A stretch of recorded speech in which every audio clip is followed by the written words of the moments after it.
Part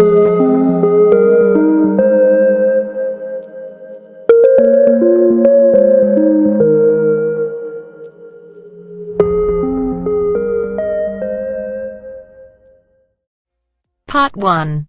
You are going to hear a talk about making the most of graduate school. First, you have some time to look at questions 1 to 6.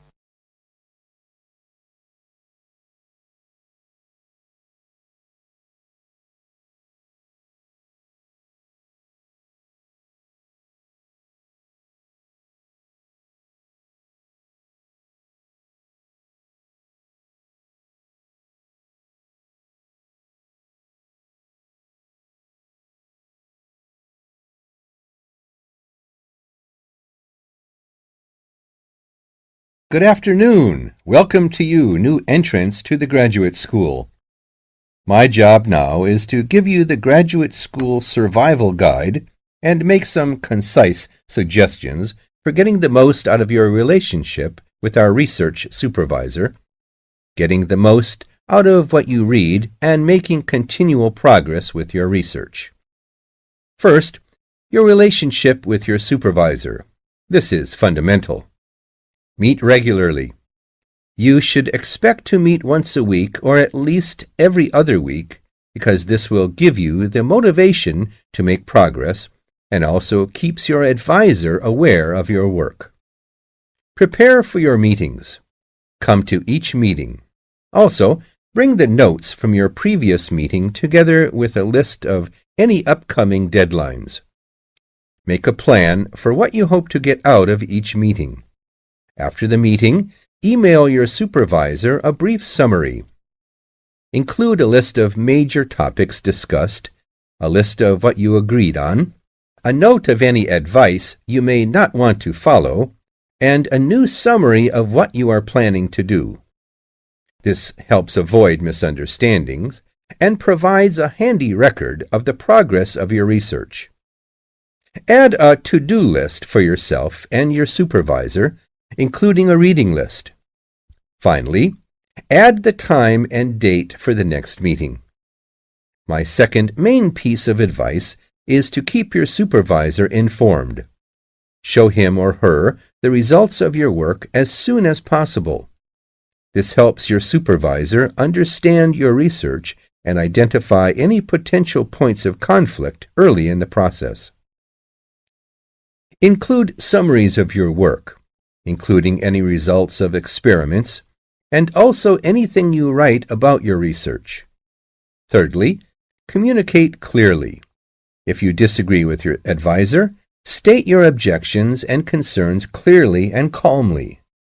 If you feel that something about your relationship is not working, discuss it with him or her. Whenever possible, suggest steps that they could take to address your concerns. Under this heading, it is extremely important to take the initiative. You do not need to clear everything you do in your research with your advisor. He or she is busy too.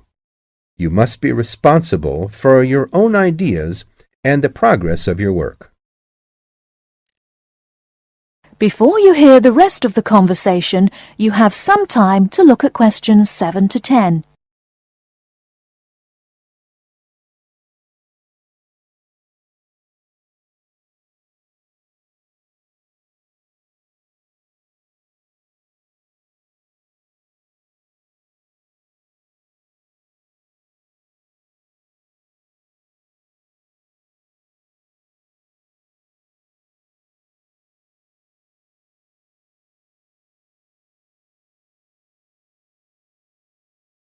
Now listen and answer questions 7 to 10.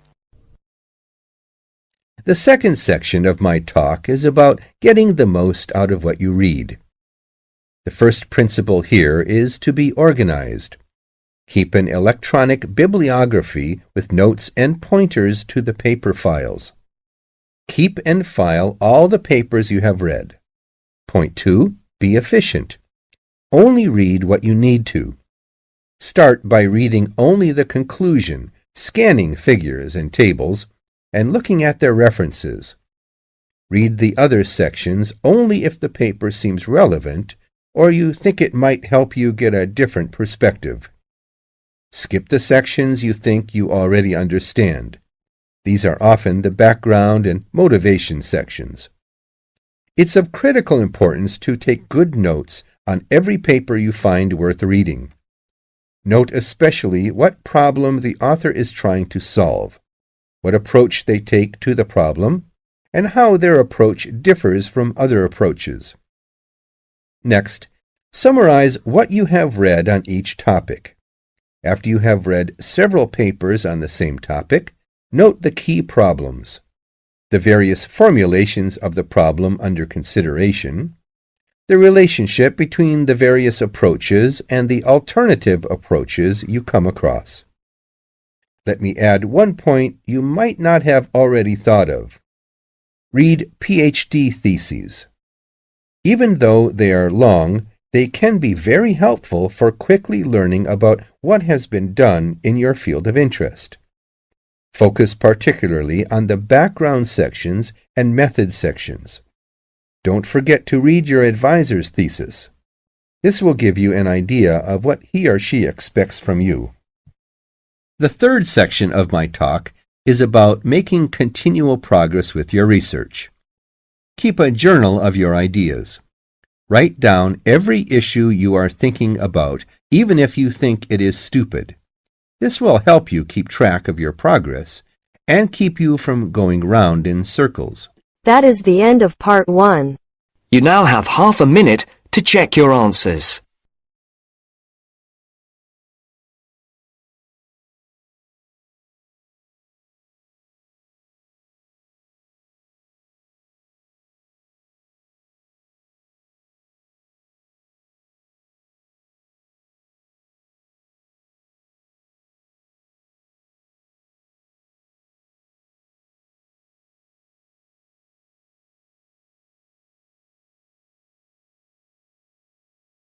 Now turns to part 2. Part 2. You will hear a conversation between a customer and a shop assistant. First, you have some time to look at questions 11 to 15.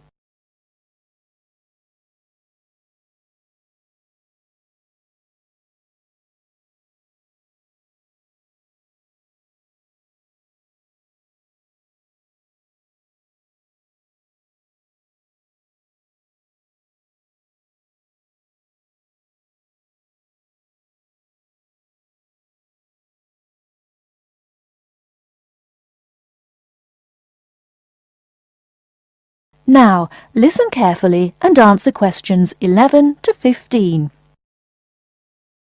I'm interested in buying a radio. Can you help me? Yes, of course. As you can see, we have this analogue radio on special offer today for £29.99. They are normally £35. We've also got a much more modern range of digital radios. These are over here. Oh, yes. What are they? They're the new technology. This one, for example, sells at £95. The analogue radios are looking a bit old-fashioned now. Are they? What's so good about these new ones? Well, the main advantage with the analogue ones is, of course, cheapness. But the main advantage with the digital ones is the number and variety of stations you can get. Hundreds of them. All kinds of stations, playing music, rock, pop, classical, everything in fact, as well as news, current affairs, comedy, all sorts. What about the sound quality? The quality is very good. Under certain circumstances, you can get amazing sound quality with analogue, but this is usually with very expensive radios which would normally be part of a hi-fi sound system. We have lots of those on the 3rd floor if you're interested. The second great thing about digital is clarity. You get no interference, well, less interference than with analogue. You get a very clear and clean sound. Well, I want a radio for the flat I share with 3 other friends of mine. Well, you want something that will last. The analogues come with a 1-year guarantee, but the digitals have a 2-year guarantee, which is extendable to 3 years if you pay an extra £26.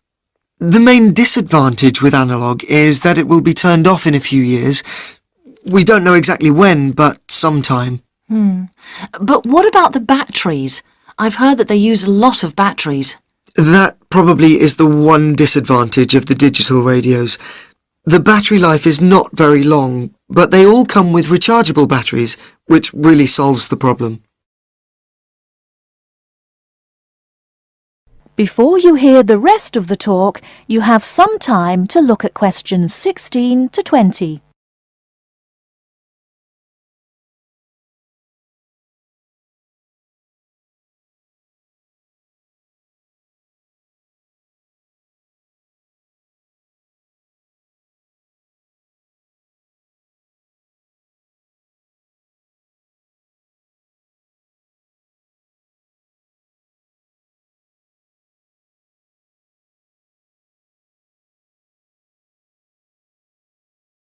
Now listen and answer questions 16 to 20.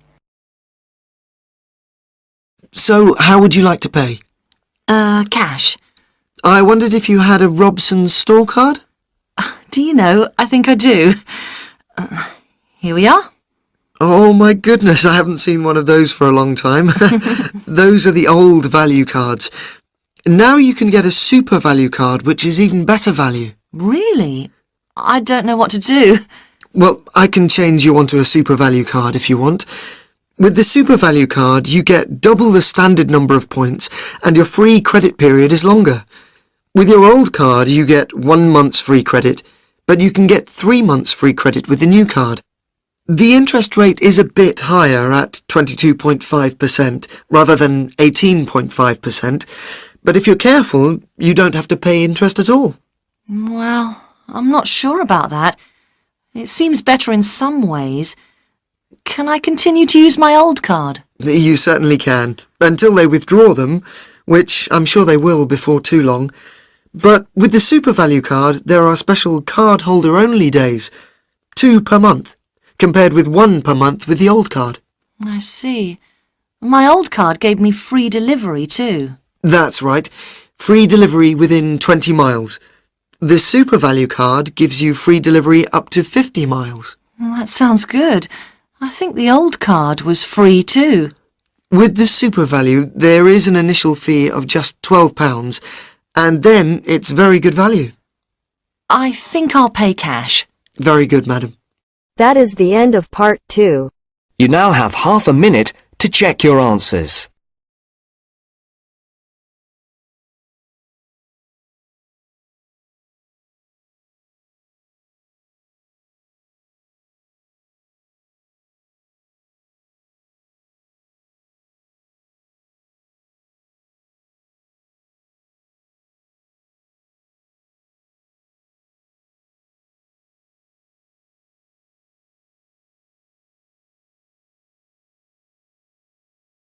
Now turns to part 3. Part 3. A student wants to register for a conference. Listen to the conversation between the student and the woman and answer the questions. First, you have some time to look at questions 21 to 24.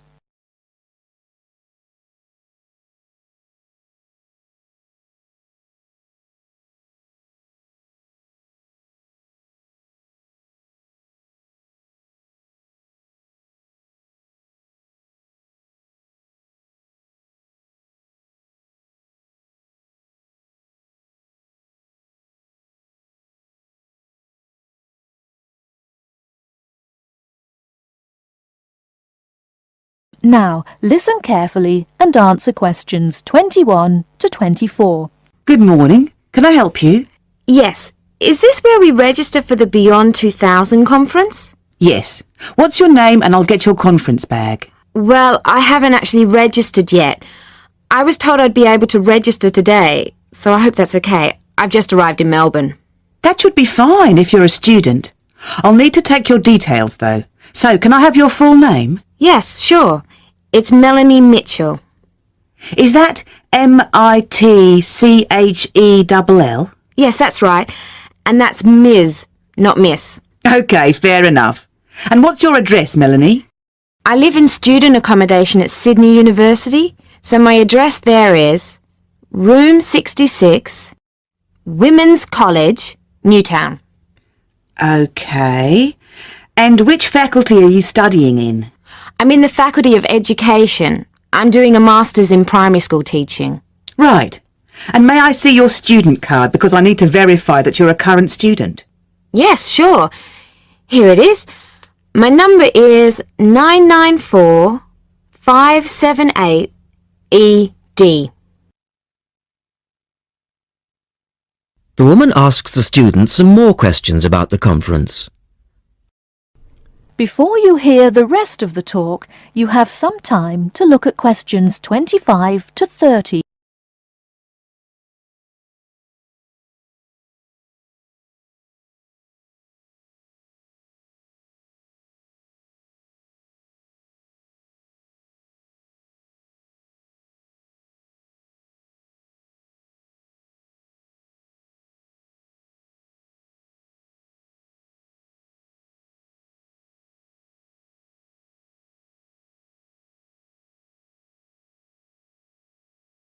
Now listen and answer questions 25 to 30.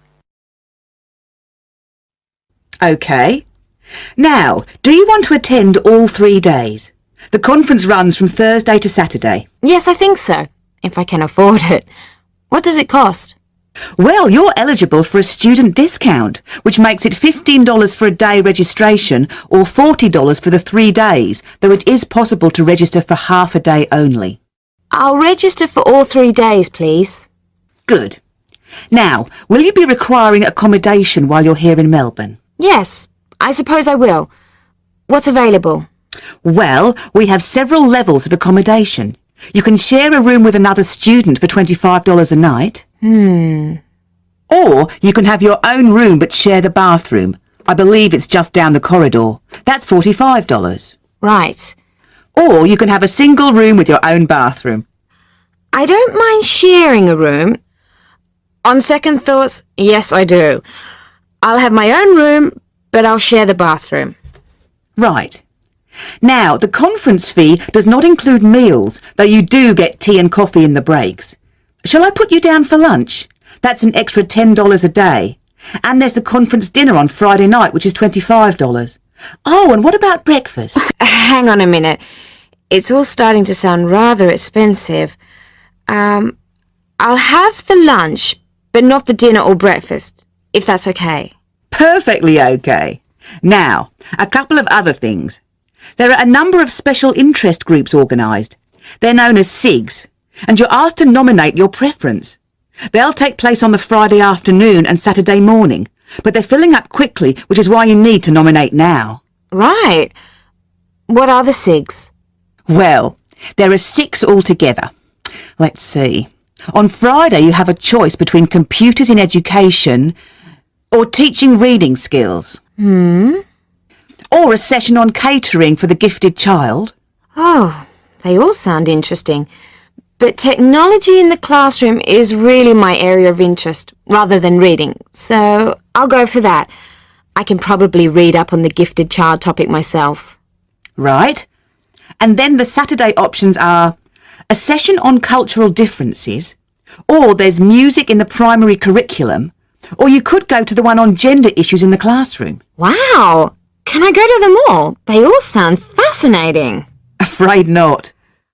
Well, I'm really interested in how boys and girls behave differently, even when they are very young, so I'd better opt for the 3rd session, even though the cultural differences SIG is probably really interesting too. Right.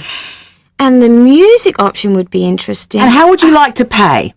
We accept most credit cards or bank cheques, but not personal cheques, I'm afraid. Been caught out too often before.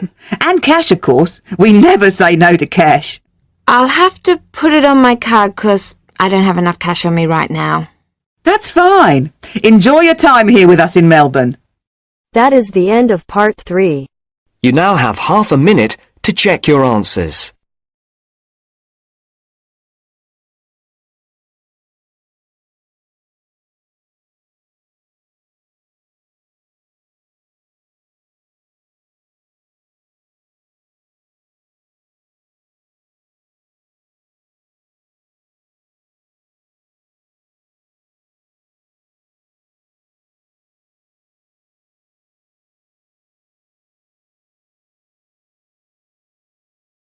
Now turns to Part 4. Part 4. You'll hear a discussion about how to manage time. First, you have some time to look at questions 31 to 40.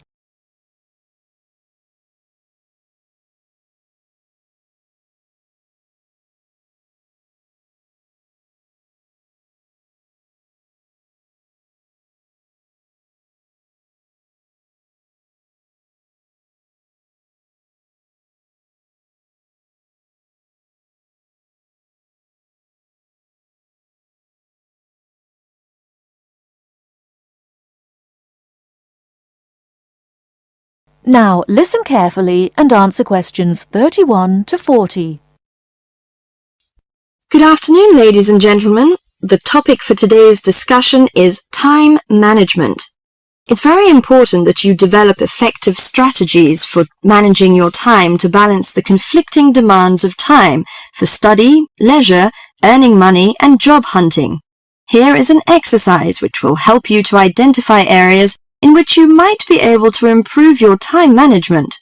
Try to answer the 40 questions as honestly as you can, and then score yourself from 1 to 4 in each area. You have 5 minutes to finish them. Okay, please stop and look at the screen.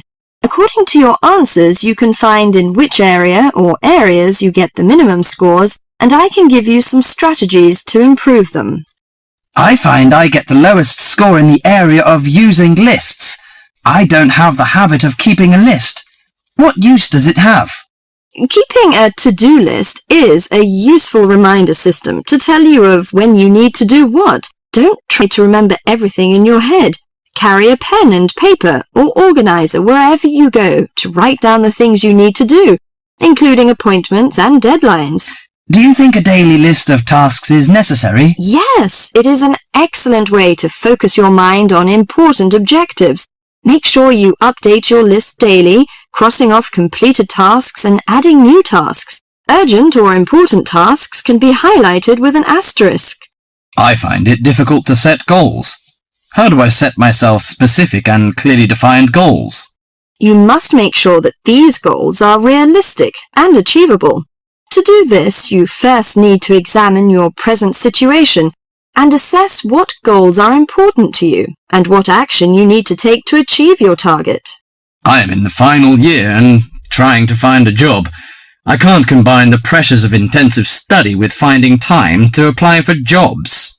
Sometimes you need an alternative route to your goal in case you have to change your plans.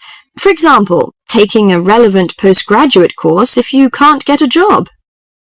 Whenever the examinations sneak up, I start getting nervous. I don't know how to organize my time to deal with so many subjects. You should have a regular venue for revision, such as the library, where you're free from distractions. Plan out a revision schedule or timetable so you devote enough time to each subject. You can also use past examination papers when revising to familiarize yourself with the sort of questions that might be asked. When revising, take a few minutes break every so often to clear and refresh your mind and allow some time off for complete relaxation. I'm always late for everything. You know, the deadline of papers and seminar reports. Sometimes I cannot make decisions immediately, so I ignore them on purpose. So you fall into the area called procrastination. I think it's important that you manage your fear of doing things you don't want to do, and realize that the fear is often far worse than any possible negative results. The best time to do something is usually now. Taking action generates the energy for further action. That is the end of Part 4. You now have half a minute to check your answers.